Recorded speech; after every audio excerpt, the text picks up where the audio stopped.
Երկնային յուրաքանչյուր բարդ ճախրանք սկսվում է երկրի մակերևույթից, թվում է, թե սա պարզ ճշմարտություն է, սակայն դա իր մեջ բազմաթիվ բարդություններ է պարունակում։ Սա իրական է հատկապես օդաչուների պարագայում։ Սակայն մինչ թռիչքների բարդությանն անդրադառնալը, նախ խոսենք դրանք իրականացնողների առօրյայի մասին։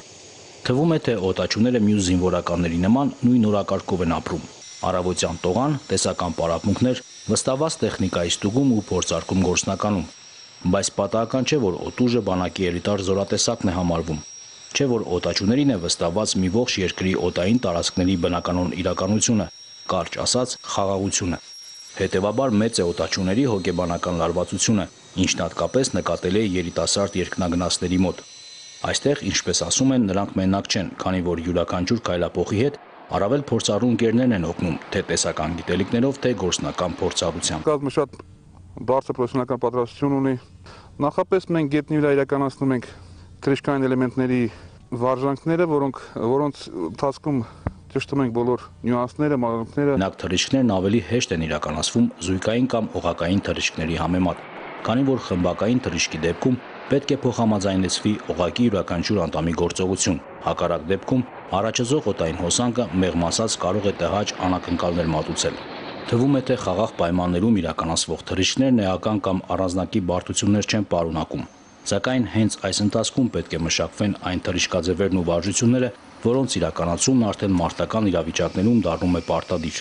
Պատասխանատվության առումով բացառություն չէ նաև առաջիկայում սպասվող շքերթը։ Միաժամանակ օդ է բարձրանալու 1 տասնյակից ավելի մարտական մեքենա։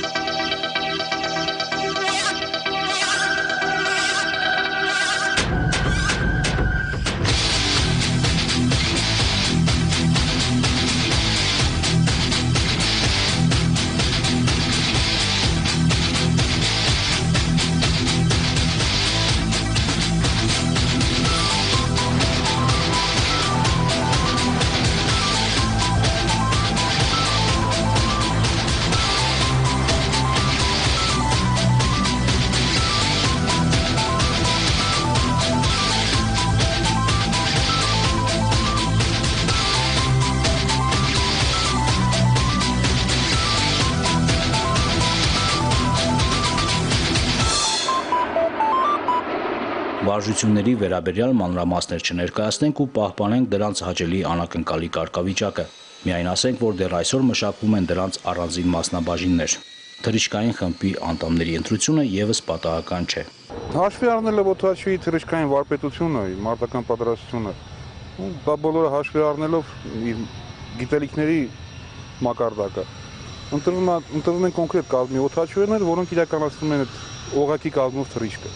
Գեղագիտական կողմի ապահովմանը նպատակը միայն աղմուկով սուրալը չէ, այլ գեղեցիկ պայղ պարգևելը։ Խմբային թռիչքները իրենցից արդեն մեծ գեղեցկություն են ներկայացնում, հատկապես եթե գետնից ես նայում։ Ինձ թվում է, որ պետք է մեր ժողովրդին դուր գա տվյալ խմբային թռիչքները։ Ընդհանրապես անհնար կլիներ այս վարժությունների մշակումն ու իրականացումը, եթե չլիներ տեխնիկական անձնակազմի աչալրջությունը։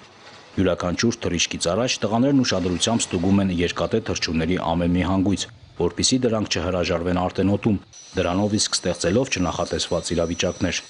Այնպես որ ընդամենը հաշված րոպեներ տևող գեղեցիկ թռիչքների կյանքի կոչումը մի ողջ թիմի աշխատանք է։